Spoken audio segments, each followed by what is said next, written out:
Moram reči, da je letos zelo veliko število izjemno dobrih inovacij, kar kaže tudi rezultat. Se je bilo podeljenih 7 zlatih, 2 srebrni in 6 bronastih, kar pomeni, da se kakovost razvitih inovacij seveda povečuje in tudi, kar mislim, da je zelo pomembno, ne samo na področju tako imenovane industrije, proizvodnje, izvoznikov, ampak tudi na področju storitvenih dejavnosti oziroma vsebin, ki so povezane z razvojem, z uporabo informacijske tehnologije. Naša inovacija predstavlja dodano vrednost na področju proizvodnega strojništva, kjer se uporabljajo okolju škodljive emulzije, ki so tudi hkrati človeku škodljive. Mi želimo ta proces uporabe emulzij, ki se uporabljajo za hlajenje in mazanje orodja med izdelavo izdelkov, nadomestiti z ekološko bolj učinkovitimi rešitvami. Hkrati pa v primerjavi z konvencionalnimi postopki dosežemo lahko tudi do 100% povečano obstojnost orodja, kar pomeni, da lahko naš proces tudi podaljšamo oziroma hitreje naredimo določen izdelek. Jaz sem izredno ponosen na to, ker je v prvi vrsti to rezultat dela ekipe.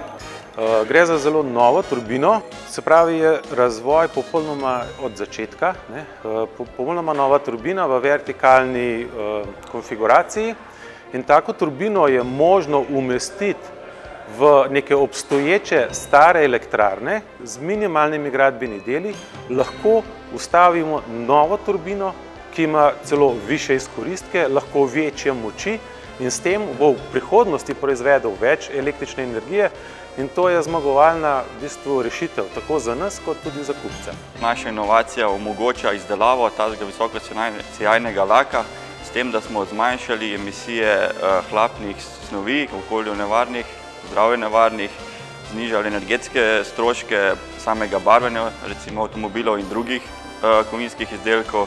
Hkrati pa smo tudi vgradili še nekaj bio osnovanih surovin. Pri naši inovaciji smo najbolj ponosni, da smo v bistvu upoštevali že od samega začetka želje kupcev, njihove težave, njihove potrebe in v bistvu smo skupaj s kupci razvili ta izdelek tako, da pač zadovoljuje predvsem njihove potrebe. Sama inovacija, ki je na tem izdelku, je, da je sam izdelek precej lažji za uporabo od predhodnikov ali pa od naših konkurentov, omogoča precej enostavnejše upravljanje z njim. Največja dodana vrednost je v tem, da smo pripeljali v bistvu od nekega znanstvenega rezultata do pilotne proizvodnje.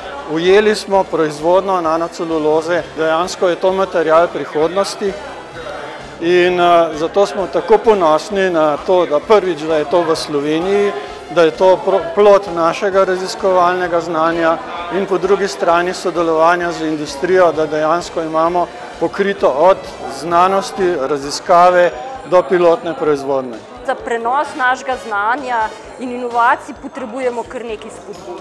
Predvsem nam manjka tista ključna usmeritev, kako inovacijo pripeljati do podjetnika. In v tem primeru je Kemijski inštitut vzpostavil kar nekaj mehanizmov, ki kažejo pravzaprav zelo dobre uspehe in v tem primeru tarčno iščemo inovacije, ki so za družbo zanimive, v katere imajo pravzaprav v zaledju tudi gospodarstvo in jih na ta način predstavljamo oziroma poskušamo ponuditi gospodarstvu za uporabo. Je pa seveda v tem primeru potrebno tudi nekaj drugačnih mehanizmov, v tem primeru pravzaprav tudi finančnih spodbud, da bi to preskočili, to uvero iz recimo predprototipa v prototipno nivoja. Tukaj pravzaprav delamo veliko, nažalost, pa tako kot sem rekla, so pa finance precej omejene in nam to nekako zadržuje razvoj. Jaz moram priznati, da mislim, da Gospodarska zbornica je najmočnejši igralec trenutno na trgu, prvič, ki spodbuja podjetja k inovacijam.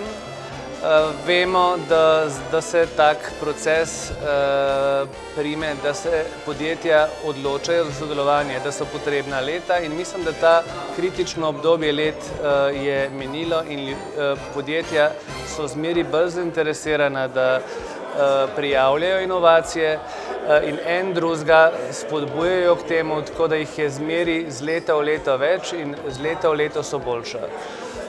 To je tudi signal mladim, ugotavljajo, da se, če se odločijo za tehnične poklice, tudi prej osamosvojijo, so ekonomsko neodvisni in če je posledičen uspeh, je to dodatna motivacija, da nadaljujejo v tej smeri. Priznanja so tista dodatna spodbuda, ki dajo nov zagon za nadaljnje inovacije. V Sloveniji je naklonjenost tehničkim poklicom trenutno izrazito močna. Strojniški kader načeloma nima problema z zaposlitvijo oziroma z razvijanjem novih idej, z vključevanjem v industrijsko okolje, z dodatnim izobraževanjem in tako naprej. Podjetja to zelo intenzivno spodbujajo. Darwin je raziskoval v koralnih otokih v bistvu življenje ribic in je ugotovil, da so najlepše ribice tam, ker je življenje najtežje. Tudi v bistvu v podjetjih je tako. Najboljši igralci ponavadi so tisti, ki v tišini, nekje v ozadju, pravzaprav ustvarijo glavno vrednost podjetja. Tako da Špica kot taka vedno poskuša stimulirati kolege, ki v bistvu v tišini razvijajo neke stvari, da jih predstavijo pred vsemi in probamo izbrati najboljše in jih potisniti naprej v nove produkte. Tako smo pravzaprav prišli tudi do produkta, za katerega smo dobili nagrado in se Gospodarski zbornici od srca zahvaljujemo.